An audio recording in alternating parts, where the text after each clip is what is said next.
Now, I know that Game Week 21 has barely even started, but there's already plenty to talk about. So I'm going to go early with an FPL video to keep you ticking over. Here are players to buy and avoid for Game Week 22.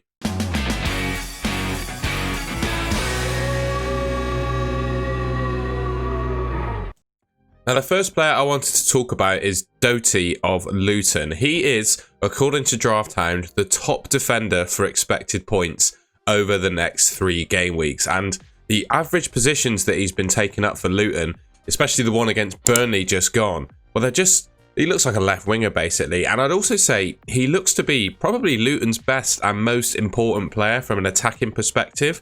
And when you look at him as an option, attacking defenders in FPL, I usually don't necessarily think of them as defenders. I think of them as players that can basically get points through 3 different means. Obviously, goals, assists, and clean sheets. I mean, you look at Doty, for 4.5 million, he's got, 8 returns, 1 goal, 1 clean sheet, and 6 assists. So 8 returns from 16 starts. That's, for a 4.5 million defender, that's pretty good. Obviously, with Luton, you do have to worry about potential minus points for conceding, more than 2 goals in a game, etc. But I do think he's a good option, and particularly at 4.5 million, right, you can just bench him for the tough fixtures. Like, I don't think I'd be afraid to play him against Brighton, probably bench him against Newcastle, happy to start against Sheffield United, and I'm pretty sure he'll have a double game week in 25 as well. So he looks like a really good option for that, and at 4.5 million, I think he's probably one of the outstanding defenders now at this price point.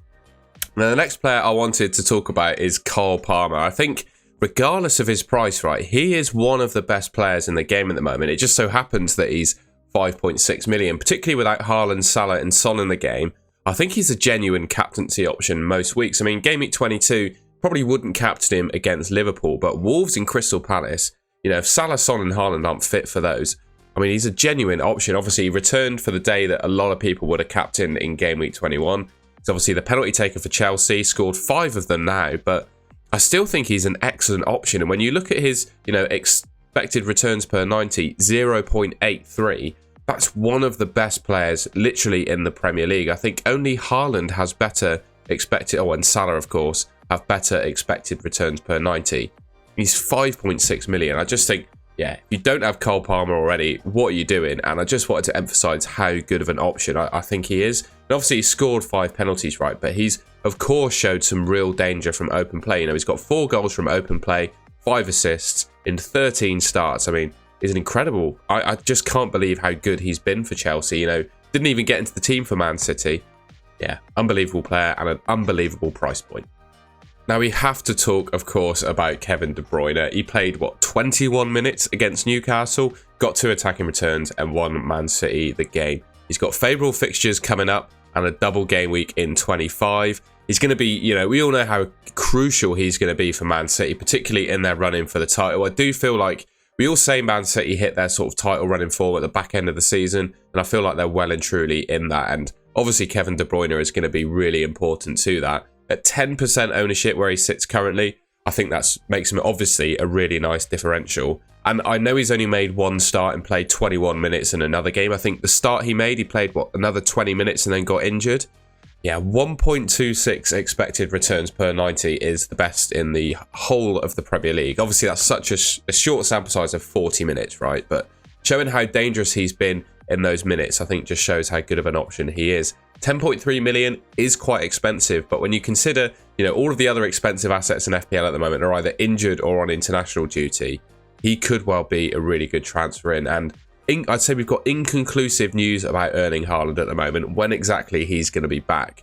For that, to be honest, I reckon he probably will be back for Game Week 25, but if he isn't and you're looking for a double game week triple captain, I mean, Kevin De Bruyne could be right up there. But regardless, going forwards, he's a really good FPL option. I've said in the past myself that I didn't really buy into him as an asset. I'm probably getting carried away after his 20-minute cameo against Newcastle, right? But he just transforms the Man City team whenever he plays. And without Haaland in the squad as well, he's probably going to be getting the penalties too.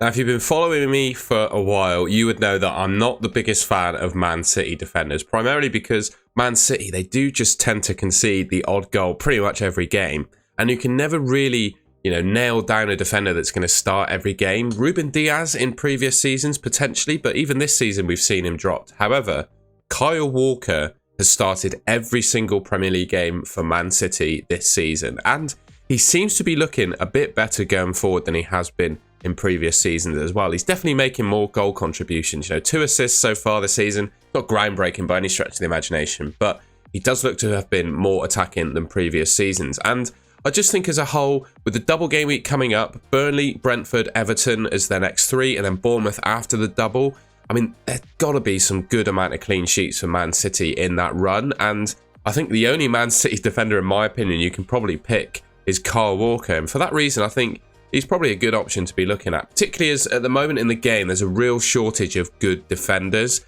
And I think he could well be a good option. I think Anthony Gordon's probably my player of the season, personal player of the season in FPL at the moment. He's been absolutely fantastic. And at 6.1 million, the level of returns that he's delivering is just incredible. 14 attacking returns now from 19 starts. He's offering, like I said, exceptional returns at his price point. He's absolutely nailed to start for Newcastle. There were game weeks during the Christmas period where he was a doubt, I think, for pretty much every game. People were considering selling him. There are rumours going on about his injuries, and Eddie Howe just continued to start him. And Gordon continued to get attacking returns. I think Eddie Howe just loves him as an option. He's really tenacious, works really hard defensively, and is obviously really good going forwards. And when you look at the fixtures, Aston Villa, they've not been the best defensively, so I wouldn't rule out a goal in that game. Then going forwards, Luton, Forest, Bournemouth, 3 really nice fixtures, and I think that's a good run for him. I just think if you don't have him already and are looking for a relatively budget midfielder, he's a really good option. To be honest, regardless of budget midfielders, you know, regardless of price, he's a good option. And yeah, I think Newcastle, you know, regardless of what people have been saying about their defensive frailties of recent, going forward, they're still one of the top teams for expected goals. And I think the form of Anthony Gordon is only going to continue. All right, and that's the end of the video. Quick little recap on some of the best assets from Game Week 21.